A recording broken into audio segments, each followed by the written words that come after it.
दोस्तों, आज हम बात करेंगे फतेहपुर सीकरी के इतिहास के बारे में। जी हाँ, प्राचीन काल में विजयपुर सीकरी के नाम से जाना जाता था, लेकिन 1569 में सम्राट अकबर ने इस पर कब्जा कर लिया था और 1571 से 1585 तक फतेहपुर सीकरी मुगल साम्राज्य की राजधानी रही।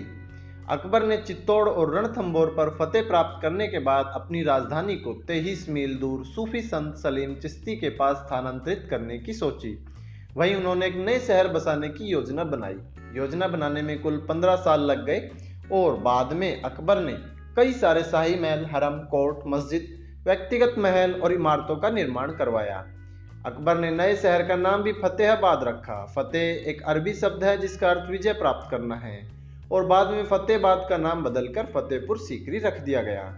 इतिहासकारों के अनुसार ऐसा माना जाता है कि अकबर संतान प्राप्ति के लिए अजमेर में ख्वाजा मोइनुद्दीन चिश्ती की दरगाह पर गए थे और उनकी मुलाकात सूफी फकीर शेख सलीम चिश्ती से हुई।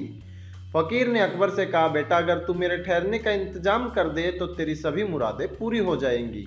उन्होंने फकीर शेख सलीम चिश्ती के एक रहने और खाने का इंतजाम सीकरी में ही करवा दिया। कुछ समय बाद अकबर की पत्नी जोधाबाई गर्भवती हो गई, जिसे बाद में उन्हें पुत्र रत्न की प्राप्ति हुई। पुत्र प्राप्ति से खुश होकर अकबर ने कहा कि जहां मेरे पुत्र का जन्म लिया है मैं वहां एक नया नगर बसाऊंगा, जिसके बाद फतेहपुर सीकरी को बनाने की योजना आरंभ हुई। चलिए हम फतेहपुर सीकरी के अंदर बनी कुछ मुख्य इमारतें के बारे में जानते हैं। बुलंद दरवाजा। फतेहपुर सीकरी में बादशाह अकबर के समय के अनेक महल, भवन, प्रसादों तथा राजसभाओं के अवशेष आज भी देखे जा सकते हैं। बुलंद दरवाजा यहाँ की सर्वोच्च इमारत है जिसकी ऊंचाई भूमि से 280 फुट है। इसका निर्माण 1602 ईस्वी में बादशाह गुजरात विजय के उपलक्ष्य में करवाया था। दीवाने खास। दीवाने खास या हॉल ऑफ प्राइवेट ऑडियंस एक वर्गाकार इमारत है। यहीं पर मुगल सम्राट अकबर द्वारा अपने नवरत्नों के साथ विचार विमर्श किया जाता था। यह इमारत बाहर से देखने में एक मंजिला प्रतीत होती है, लेकिन अंदर से 2 मंजिला है। इस महल के बीचों बीच एक नक्काशीदार खंबा है जिसे देखकर सैलानी दांतों तले उंगली दबा लेते हैं। दीवाने आम। यहाँ पर बैठकर ही मुगल सम्राट अकबर जनता की परेशानियां, शिकायतें और झगड़े सुनकर न्याय करते थे। यह लाल पत्थर से बना एक विशाल अहाता है। ख्वाब महल। यह कभी सम्राट अकबर का शयनगार था। इस महल में शाम को नृत्य व संगीत की महफिलें लगती थी। महल में खूबसूरत मंच भी है। कहा जाता है कि इसी मंच पर तानसेन और बैजू बावरा के बीच संगीत कार्यक्रम का जोरदार मुकाबला हुआ करता था। पंचमहल। इस 5 मंजिला बनी इमारत का उपयोग शाही हरम में रहने वाली महिलाओं के लिए विलास और मनोरंजन के लिए किया जाता था। इस महल की खूबी है कि इसमें कुल 176 खंबे हैं जिनके सहारे यह इमारत खड़ी है। हर एक खंबे पर अलग अलग कलाकृति देखने को मिलती है। साथ ही खंभों पर बना प्रत्येक मंजिल का कमरा नीचे वाली मंजिल के कमरे से आकार में छोटा है। हिरन मीनार इमारत। यहाँ पर हिरन के सींगों की तरह दिखने वाले पत्थर सैलानियों को अपनी ओर खींचते हैं। शेख सलीम चिश्ती की दरगाह। बुलंद दरवाजे से अंदर जाने पर सामने ही सम्राट अकबर के गुरु शेख सलीम चिश्ती की दरगाह दिखाई देती है। शेख सलीम चिश्ती की दरगाह सफ़ेद संगमरमर से बनी हुई है। इसका निर्माण 1581 में पूरा हुआ था। यहाँ पर देश विदेश के सभी धर्मों के श्रद्धालु लोग आकर यहाँ की नक्काशीदार खिड़कियों में लाल धागा बांधकर मन्नत मांगते हैं। जोधाबाई का महल।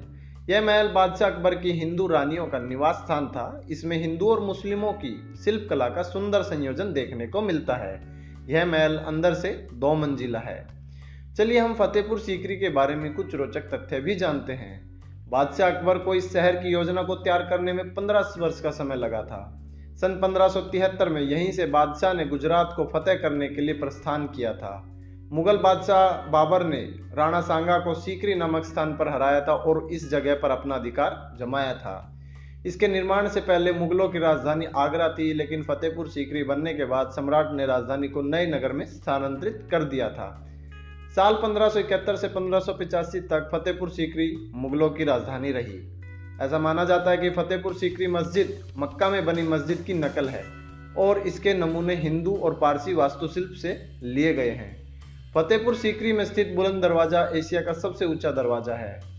यहाँ की जनसंख्या 28,757 है, जिसमें पुरुषों की जनसंख्या 53% और महिलाओं की 46% है। फतेहपुर सीकरी की औसत साक्षरता दर 40% है, जो राष्ट्रीय औसत दर 74% से कम है। यह शहर आगरा जिले के 15 ब्लॉक मुख्यालयों में से एक है। इस शहर के अंतर्गत 52 ग्राम पंचायतें आती है। इसके अलावा आप यहाँ बहुत सारी और भी चीज़ें देख सकते हैं जो कि काफ़ी दर्शनीय हैं। आगरा एयरपोर्ट शहर का सबसे नज़दीकी हवाई अड्डा है, जो यहाँ से केवल 40 किलोमीटर की दूरी पर स्थित है। इसके अलावा आप यहाँ सड़क मार्ग के द्वारा भी आसानी से पहुँच सकते हैं। दोस्तों, ये थी आज की वीडियो। फतेहपुर सीकरी के बारे में हमने कुछ डिस्कस किया। आई होप आपको वीडियो पसंद आई होगी। वीडियो पसंद आई तो प्लीज़ मेरे यूट्यूब चैनल को सब्सक्राइब करना ना भूलें। मिलते हैं एक नई वीडियो में बड़े इंटरेस्टिंग टॉपिक के साथ। तब तक के लिए धन्यवाद।